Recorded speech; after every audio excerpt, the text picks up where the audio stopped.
Today, there's been a lot of talk about education, and there's been a lot of inspiration, and I think it's filled me, and hopefully all of you, with a lot of hope for the future. So I know that this session is really focused on our past, but for this first 15 minutes or so, we're going to focus on the future. So I haven't been involved as long as many of you in laying the groundwork for creating the water plan, but I know that we've come a long, long way in just a few short years. So outreach, education, and public engagement activities played an instrumental role in getting us to where we are today. And we owe a lot of thanks to folks that are on the roundtables all across the state, stakeholder groups, and many others involved in submitting over 30,000 comments on Colorado's water plan. Let's not forget that. So it was through those comments and conversations that we were able to tap into the diversity of knowledge, experience, and history, which we'll talk more about today, and weave those perspectives into the plan itself. So before I get into too many more details, I'd like to share with you a very brief video about the water plan. There are so many ways to communicate the concepts of the plan, and we've been doing a lot of different things today, but we also think that video is a really great way to engage you in what the plan is all about. So I want to thank Todd Hartman, who's here today. He's the communications director at the Department of Natural Resources, for putting together the script. I want to thank Christy Bodie. If you haven't met Christy yet, you soon will. She'll be in a basin near you. She runs a company called Moxicran Media, and they produced this vignette. It's a short video, that's what we call it. We'd also like to thank the folks at the Department of Agriculture. They have a wonderful studio, which I didn't know about, and now they're in trouble because I'll probably be back. But so we recorded the narration there, and I want to thank John Stolp, who needs no introduction, but he offered his wonderful voice in the narration and helped out with that. So without further ado, please feel free to roll the video clip. Water. Since the first people came to what is now Colorado, conveying water was a central focus to prehistoric Puebloans, to the Spanish, and to our more recent heritage of miners, ranchers, and farmers. And today, more than 1,000 years after the earliest efforts to manage water, it remains the sustaining element around which we organize our lives, environment, and society. It allows for green expanses and urban forests in our ever-growing towns and cities. Its powerful movement creates electricity and has made much of our semi-arid state a veritable breadbasket of agriculture. Water is at the very heart of what makes Colorado the envy of the world.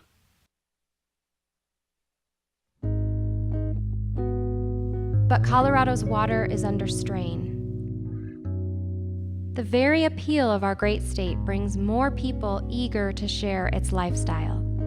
More demand for water to grow food, to irrigate lawns, to produce energy, and for household needs is creating unprecedented water challenges. And changing climate may further limit water supplies. Scientists suggest this may lead to longer or deeper droughts.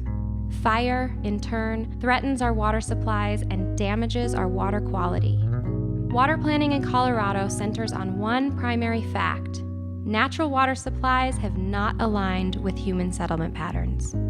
Much of Colorado's water falls on the west side of the Continental Divide, while at least 80% of the state's population lives on the east side. Colorado moves water from the west to the east to meet the demands of the Front Range. All told, Colorado uses about 1/3 of its water in agriculture, city supplies, and industrial purposes. But much of the rest is required by legal agreements to flow downstream to other states. These physical and legal constraints on our water use, along with population growth and what is expected to be wide variability in future precipitation, will leave Colorado with a major water supply gap that by some calculations could be a shortfall of water for over 1 million people by mid-century. In 2013, Governor John Hickenlooper issued an executive order calling on Colorado to develop a strategic plan to address these growing strains on our state's water. Colorado's water plan charts a new course, one that emphasizes collaboration, cooperation, and community. It focuses on solutions by setting measurable objectives. This plan offers a strategic vision for a dynamic economy that supports vibrant and sustainable cities, productive agriculture, a flourishing environment, and a world-class recreation industry. Colorado's water plan grows out of the largest civic engagement exercise ever attempted here, formalized meetings within and between river basins. These basin roundtables brought competing interests from all walks of life face to face, again and again. Over time, suspicions gave way to listening, which gave way to relationships and trust. This grassroots project benefits from the participation of interests across the water community. It gleaned from an unprecedented, deliberative process that opened water policy topics up for dialogue and critique so that drafts of the plan could be improved over time. The plan outlines actions in the realm of conservation, land use, agriculture, storage, and environmental management that puts Colorado on a course to addressing these shortfalls. It calls for improving the regulatory processes that can hinder flexibility and explores creative financial incentives that protect agriculture and advance critical water infrastructure projects. It outlines the values necessary for projects to attract state support. Projects that enhance the environment, provide recreation, increase supplies, and meet compact compliance. It safeguards Colorado's water by vigilantly protecting our interstate compacts and decrees. These provide certainty to Colorado and our neighbors on allocations of supplies. Finally, the plan will continue to strengthen the vigorous efforts at outreach, education, and public engagement to equip Coloradans with the information they need to make informed water choices. Colorado's water challenges are great and demand our united focus. That's why the plan relies heavily on the guidance of our river basins. Colorado has moved away from adversarial approaches to collaborating on water projects that benefit all partners by capitalizing on regional projects that tie our state together, both economically and hydrologically. And the plan calls for an active role from the Colorado Water Conservation Board in brokering agreements among parties on Trans Mountain water, a role informed by the state's conceptual framework and points to consensus recently assembled by the Basin Roundtables. Colorado continues to play a leading role in Western water. Other states, sovereign tribes, and the country of Mexico, among many others, watch Colorado and its headwaters closely. Our water challenges require us to all pull together, to become more agile in our approaches, and to seek solutions that benefit all of us. Colorado's water plan reflects agreement from water interests statewide on broad, near-term actions needed to secure our water future with a balanced approach that protects our economy, our agriculture, recreation, and our environment. I want to thank those who attended over 1,000 Basin Roundtable meetings over the past 10 years and submitted comments, along with 30,000 others on this plan. Like our water, and those who've organized around it for many centuries, the plan, too, remains in motion. Colorado's water plan is a living document, a grassroots framework for how we create a sustainable water future that will benefit generations to come.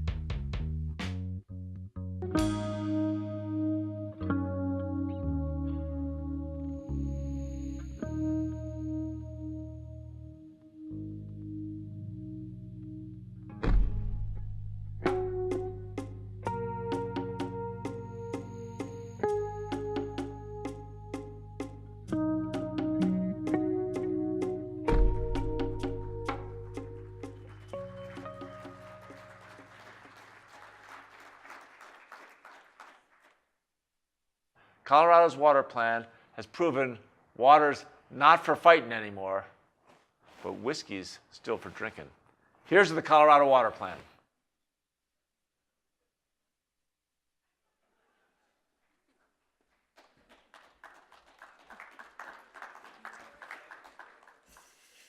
So I'm sure you can probably get some of that whiskey right outside, but you have to stay here until our panel is done. I don't want to be the last thing between that. So as the water plan explains, outreach creates public awareness of policies and processes, whereas education promotes a deeper understanding of those topics. Both of those are prerequisites to public engagement. So they're pulling a Prezi up for me, and it looks like it's here, so we'll move forward. So the plan was finalized in 2015, which is now history, right? Today we've gone through a lot of wedges, or actions as I like to call them, and now I'd like to spend a few minutes going over the plans we have for education outreach and innovation across the state. So let's move through here. Those are the wedges. I'm going to focus today on education, outreach, and innovation. I'm going to bring us over to a picture of a dear friend of mine. She's a teacher named Vicki Phelps. She lives in the Southwest Basin, and she works with students as part of a program called the Watershed Education Project. So anyone want to take a guess at what they're looking at, since you can't actually see it? You're right, it's a bug. So I've really just done that to spark your interest and make sure you're paying attention. So I'm going to tell you a little bit about the section within the water plan, which is within Chapter 9. It's Outreach, Education, and Public Engagement, Section 9.5. The goal of this section, as you can see up on the screen, is to provide technical and financial assistance for making education and outreach efforts happen across the state so that we can all engage in determining our water future. It sounds easy, doesn't it? The good news is, as several panel members, and specifically Emily Hunt talked about this morning, a lot is already happening, so that's great. We've got some great momentum going. We'd like to continue to improve these efforts into the future, and there's still a lot of work to be done. So how are we going to do it? Let's talk about it. So action 1 in the water plan is to create a new grant fund specifically designed to meet these growing needs.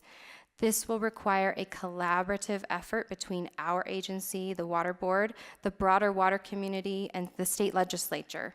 Partnerships will be critical, and the water plan outlines the role of state agencies, nonprofit organizations, regional and local entities, including conservancy and conservation districts, water providers, water utilities, universities, and K through 12 educational programming. That's a lot. That's going to take a lot of work. Are you guys with me? Okay, good.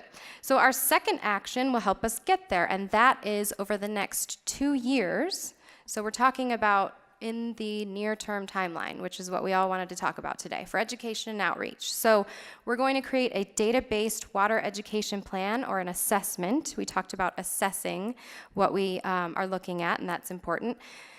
We hope to incorporate existing research regarding the types of programs that exist around the state, the topics covered, and the evaluation of those programs. Creation of that plan will provide a framework for how we establish this grant program by working in partnerships with entities across the state and help drive development of criteria for what types of programs can be funded. This leads us to our third and final action, which is to improve the use of existing resources, which is also very important. As many of you know, the Public Education Participation and Outreach, or PEPO, I'm sure you've heard of it, work group. The members of that group, the education liaisons, there's one in each basin roundtable around the state, get to know them. They have an immense, very powerful network, and they help get a lot of things done. And they were instrumental in developing and fostering public involvement in the basin implementation plans and the water plan itself. So their work is ongoing. It hasn't skipped a beat during this transition into implementation of the plan.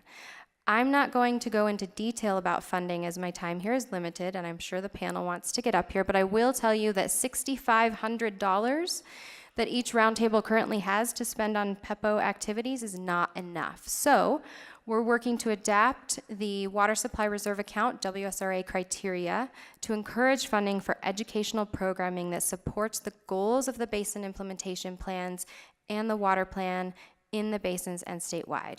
The Arkansas Basin is a great example of putting these resources to work. They're moving forward with an education to action program, increased public involvement broadened beyond just elected officials, and school programs on agriculture, recreation, and conservation.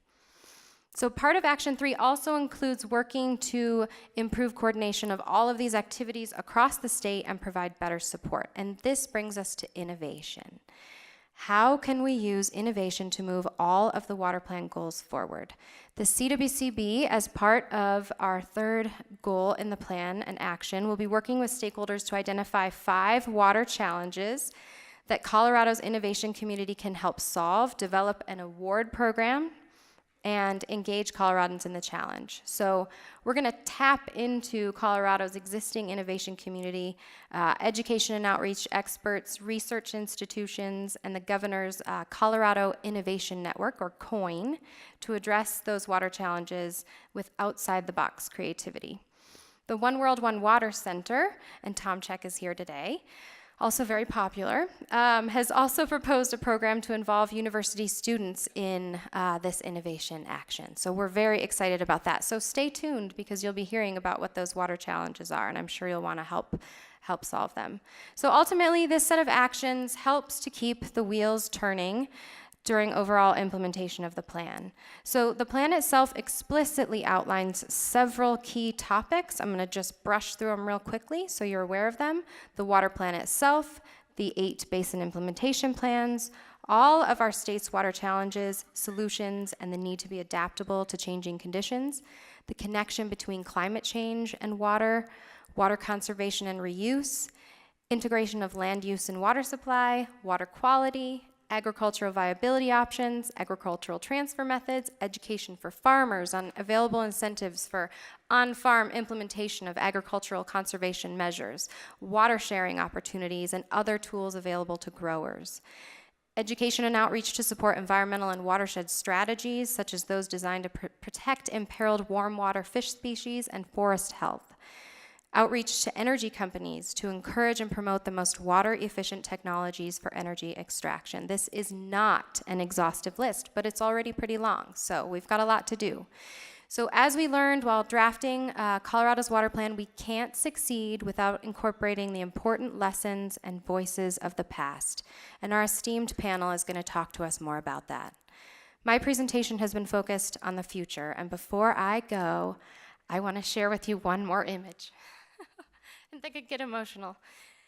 So, in our work and in our lives, we're all driven by and inspired by different things. So this was a special day, and you've all you can take this picture home with you. It's in your executive summary, and this is our future, and it's fleeting.